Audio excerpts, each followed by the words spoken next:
A tarihin addinin musulunci, a tarihin ƙasar Hausa, kai ne mutum na farko da ka fito ka yi waƙa daga farkonta har zuwa ƙarshenta da zagi da ashar durin uwarka gutsun uwarka. Kai ne mutum na farko. A tarihin addinin musulunci, a tarihin ƙasar Hausa, kai ne yaro na farko da ka fito ka sa account number ka kace a taimaka za a gina masallaci. Aka tara man maƙudan kuɗaɗe miliyoyi da ka tabbatar da wannan miliyoyi sun shiga account ɗinka. Ka je ka fito ka ce wai barayi sun fasa gidanka sun kwashe wannan kuɗi, ka je ka gina gidanka a Abuja. Aminu J Town, abinda nake so da kai ka fahimta a nan shine duk abubuwan da kake a social media tun da nake a rayuwata ban taɓa ganin a media ne wanda yake yin abin da ya saba addinin musulunci irin ka ba. Aminu J Town, menene shugaban kasar Niger ya maka ka fito kai waka ka zage shi, ka fito a social media ka ci mutuncinsa? Me yan Niger suka tare ma ka fito ka ci mutuncinsu? Shin Aminu J Town, kana tunanin yan Niger Allah zai kyale ka da abin da ka musu? Aminu J Town, shin lokacin da Adam A Zango ka fito ka dinga cin mutuncin, ka rika cin mutuncin Adamu Zango, ka shafe shekara da shekaru kana cin mutuncin Adam A Zango a social media, bai taba ce ma uffan ba. Aminu J Town, me Adamu Zango ya tare ma a lokacin? Babu. Aka ajiye ka aka ce me ya hada ka da Zango? Wallahi tallahi babu. Amma haka ka gama cin zarafin mutumin nan ka ci mutuncinsa, duk ka manta. Ni yanzu kake kafewa, kake cewa abin da yasa ne wannan bidiyon, kai din yaro ne amma yana da kyau nuna ma cewa babu a social media ba wanda yake da kashi a gindi irin ka. Ka fahimce ni ai? Aminu J Town, ina so ka gane wani abu. Wallahi da ka fito ka min wannan bidiyo dariya ka bani. Dalili shine me yi ai baya faɗi. Inda gaske kake yi zuwa za ka yi ka kai ƙarata ai.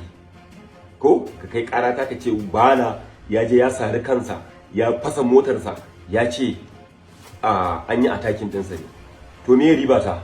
Lokacin da abin ya faru na fito social media na ce wane da wane da wane sun yi min abu kaza, ko kuma na shigar da ƙara na ce wane, sai dai zargi. Saboda a lokacin akwai waɗanda muke rigima da su, sai dai zargi. Ko a statement ɗin ma zargi ne. Ban isa na fito na ce wane ba tunda fuskokinsa a rufe. Okay, ajiye wannan. Kai yanzu kana tunanin idan ka fito kai bidiyo kana tunanin kai zaka bata ni? Wallahi kai kadan. Na rantse da Allah Aminu J Town, nayi nisa. Wallahi na riga da nayi nisa. Wallahi kuma nisan da nayi ba irin nisan irin naka ba. Na rantse da Allah muddin baka fito ka nemi yafiya ko kuma ka maida wa mutanen da suka hada ma wannan kudade ka je ka gina gidanka a madadin masallaci ba, wallahi tallahi kai hankali. Allah zai yi wuya ka gama da duniya lafiya. Wallahi wannan shawara ce kyauta kuma nasiha ce. Duk wanda zai fito ya ma irin wannan nasiha to yana da kyau ma ka fito kai bidiyo ka mun godiya. Na tunatar da kai wasu abubuwan da kai a baya wanda ba wai Allah ne zaka ce ya yafe ma ba. Haƙƙin wani da wani Allah ba ruwansa.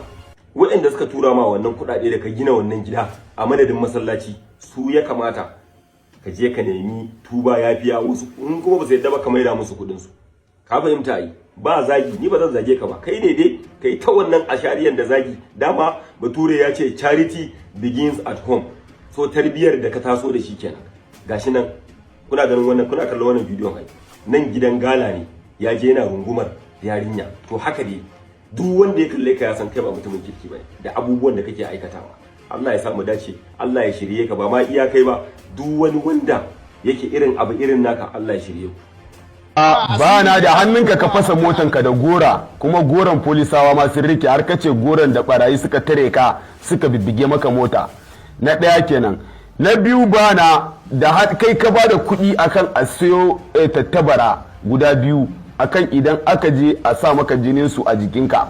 Na uku kai ka siyo reza da kuɗinka ka ba wa yaro ka ce yanka ka, ni ka ce in yi nace ni ko kaza ma idan na kiwon su a gida ba na iya yankawa, sai dai in kira yara su yanka mun.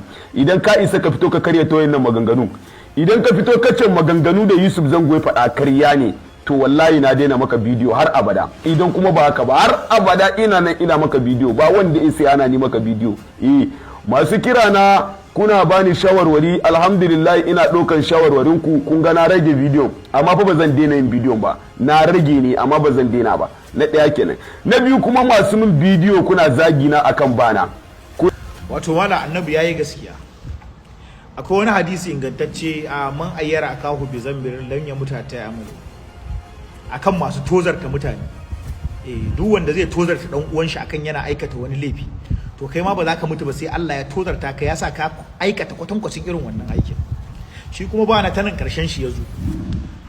Wato jama'a, da farko za mu yi kira ga 'yan sandan jihar Maiduguri, in dai da gaske aiki kuke tsakaninku da Allah, in ta gaske aiki kuke da sojojin da ke Maiduguri. Bana ya fito ya bidiyo ya ce 'yan ta'adda ne suka sare shi, suka yanka shi, suka faffasa mai mota. Yanzu gashi wanda aka yi plan din da shi da kansa ya fito ya ce da su aka shirya komai, lintar tabara ne. In ba ku manta ba, akwai lokacin da bana ya kidnapping kanshi da kansa ya fito. Wannan aikin da ya yi na fasa mai mota saboda ya rena 'yan sandan Maiduguri, har da ku za a haɗa baki da ke kuma munafukai ne. Kuka ɗauke shi kuka kai shi station, kun san gaskiya, wanda wallahi da ku 'yan sandan Maiduguri da ku ake haɗa baki ba ne yake abin da yake. Idan ba da 'yan sandan Maiduguri ake haɗa baki ba ne yake abin da yake, yanka kanshi ya fasa motar shi ya mutane kazafi ku ɗaure masa gindi ba, me yasa yaron nan yake ta bidiyo? Ya yi bidiyo ba ɗaya ba, ba biyu ba uku ba, akan cewa da shi aka haɗa baki, ba na shi yawa kansa abin nan. Har yau ba mu ji cewa kun kira bana ku invite din shi ko addressing din shi ku yi akan abin da yake yi ba. Ku ce kuma bana ba yaron ku bane, ba ku kuke saka shi ba. Mutumin da zai iya kidnapping kanshi da kansa, ya ji wa kanshi ciwo, ya fasa kan motarsa ya ji wa kanshi ciwo, amma gaskiya ta fito ku kasa kama shi. Inda wani ne da yau kun dauke shi kun kama sa. Wannan fa yaran bana ne, su bana yake sawa da su kafe musu ci mutuncin mu. Wannan Yusuf Zangon ba abin da bai faɗa akan mu ba, wanda saka shi ake bai da hujja, bai da dalili. Ban dai taɓa kula shi ba saboda ni ba kowa nake kula a TikTok ba. In na wuce na wuce. Akwai mutanen da in za su shekara 1000 suna zagi na fi karfin wallahi ta faɗa in faɗa wallahi. In na wuce layi na wuce ta. Amma gashi wato sai yasa ku yan biyu da bane yake zuwa wai shi yaron Betara, da kun san girman zubar muku mutuncin da bane yake hada sunan shi da Betara, da in ya shigo biyu uwarsa za ku ci ku hana shi. Iya ba na zubar muku mutuncin da yake yi, iya ba na, ko mu muna so mu dinga ɗauko aikin Betara da yayi na alkhairi, saboda babu dan majalisa irin shi a Najeriya mu faɗa, amma sanadin ba na haɗa sunan shi da ku, wallahi yasa ba na iya ɗauko aikin Betaran faɗa, saboda kuna renan dabbobi, kuna renan akuyoyi. Allah ya sa mu dace. 'Yan sandan Maiduguri in daga kuke aiki ya kamata ku kama bana, saboda bana yana kidnapping kansa da kansa, bana yana yanka kanshi da kansa, yana zubarwa Maiduguri da gwamnatin Maiduguri mutunci. Ba a taba dan social media da yake kaskantar da 'yan Maiduguri yake ja muku bakin jini irin bana ba wallahi.